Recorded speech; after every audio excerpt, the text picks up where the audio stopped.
What's up everybody, welcome to Money Management channel. My name is Andrei and today I'm gonna be doing an update on MMTLP and FINRA saga. I got the cash in the bag, stadium packed, born a rock star in this life, gonna live it up. And in today's video I will show you the latest news directly related to our story. I will show you some news from Twitter that potentially harm some of our community members. Then I will show you an amazing update from Richard Hofman regarding his arbitration with Fidelity. So, and before we dive deep into all of this, please hit the like button, subscribe to my channel, share this video with your friends and family, and drop me a line in the comment section if you think my videos are valuable for the community. So, we are on MMTLPresources.com and we have two most recent news, and let's start one by one. Take the MMTLP shareholder survey, and let me show you this article in details. New shareholder survey is now available. Please share with other MMTLP shareholders so we can all learn more information from our diverse community. MMTLP Resources has launched a new unofficial shareholder survey of all the questions you want to know. And I have to say that this is quite interesting concept because there is 28 questions in this survey, and it takes you about 6 minutes to complete, and you will remain anonymous. And the purpose of this survey is to share all this information with the MMTLP community, so people know what other shareholders are thinking and or maybe struggling with.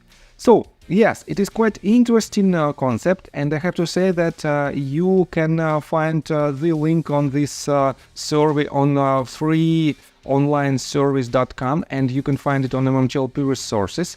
And I want to show you the next news that is published on MMTLP Resources. So, community members find accounts suspended on X. A rush of new suspensions for X, formerly Twitter, accounts is running through the community. This issue started with Andrew during the Space Call Marathon meant to bring awareness to MMTLP and attract Elon Musk to the room. During the 50-hour event, his account was suspended, yet he was still allowed to host the space. Later, we found JORL, who co-hosted much of the efforts for the marathon Space Call, was suspended as well. Their efforts made some noise. Andrew reported that they had over 12 million MMTLP and 20 minutes hashtag impressions in 2 days. But does going trending now come at a risk? Community member Guess Who posted notices of 2 additional suspensions which added Go Orogrande and Fin to the list. Since these accounts are now suspended, it's pretty much impossible to look through their content that happened just prior to suspension. And I have to say that, as you can see right here, Due Diligence account is still suspended. And let me quote you what Daisy wrote. She wrote, "Folks, it seems obvious to me that X considers tagging Elon Musk relentlessly as a spam and platform manipulation.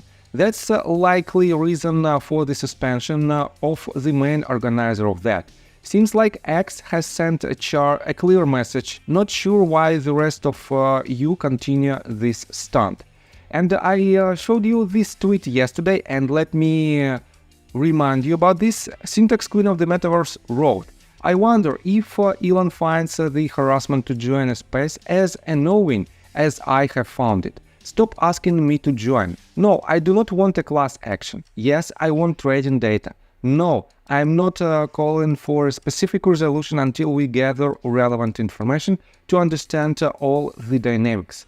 And let me show you this article again. Here you can find the list of actions that potentially might lead to the suspension of the account. And I have to say that some of these bullet points are quite useful for the due diligence recent action, and potentially that is why his account was suspended. So, it is what it is, we have to move forward. Unfortunately, we are losing some of our community members. Yes, his actions are quite debatable, and he is a quite controversial person, but it is what it is. And let me show you the next news we have an update from Anna regarding the SEC meeting. So, MMTLP update. The SEC briefing was scheduled today for 4 p.m. I'm optimistic that we will get an update in the morning. I'm also hopeful that Gary Gensler acknowledges the share imbalance and the need to give 65,000 people a resolution. Have a heart, it's been almost a year of suffering and cover-ups. Please protect the investors, it's your job. And I live in Europe, that is why we have a gap because of the time zones, but in general I think tomorrow we will see some updates regarding the results of this briefing. And let me show you a quite interesting news from Richard Hofman. And for those of you who don't know, he is one of our headliners. He filed a lawsuit against FINRA, and he is in the process of arbitration with Fidelity, and he is asking AST to release the share count. And he made a video, again a live stream video, with Mr. Tiny JR, and this video is extremely interesting. I have to say that it is about 1 hour long, and let me give you just a sneak peek of the information in this video. So, regarding his arbitration with Fidelity, Richard said, arbiters have to be fair, and let me remind you that previously he chose several arbiters based on their opinion regarding the naked shorting and the illegal activity on the markets. And it is totally makes sense, because if arbiters don't know anything about naked shorting, how in the world they should decide what happened to MMTLP community? It doesn't make sense. And when he chooses people who are aware of the naked shorting situation, definitely it should help him to win this arbitration. And he said arbiters have to be fair. If no, Richard will not gonna let them sit. And it is quite interesting statement. We don't know what does it mean, but in general I think Richard will do his best in order to solve this problem. On top of that, he asks 8 depositions, and he asks depositions of people from FOIA letters, and he thinks that these people might help us to bring more light to this situation, and definitely it also makes sense. But Fidelity denies this request, and Richard said that Fidelity is stating that it is more than enough to just have documents, not the real people and their depositions, in order to solve the problem. They also said that it should be some extraordinary events in order to make this happen. But Richard refers to the U3 halt, and based on FINRA's own decision, U3 halt, it is extraordinary events that happened on MMTLP shares. And that is why, on Richard's opinion, he has an opportunity to make these depositions. And if it will be denied as well, Richard will not stop and he will go to federal court.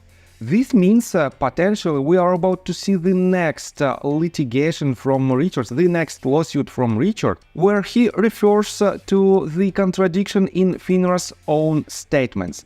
And in my opinion, this also might be very useful for the community. On top of that, Richard said that he's shocked that Fidelity didn't reach him to settle the case, because they spent a lot of money. They spent several $100,000 to just say that this case is not relevant, this case doesn't have any sense, and that is why it should be dismissed. By why in the world they are paying so much money to just said that on their opinion is quite obvious things? It doesn't make sense. And that is why Richard is on his way to win his own battle, and this means I highly suggest you to follow his Twitter account and to subscribe to his YouTube channel, because there you can find a lot of extremely useful information for the community.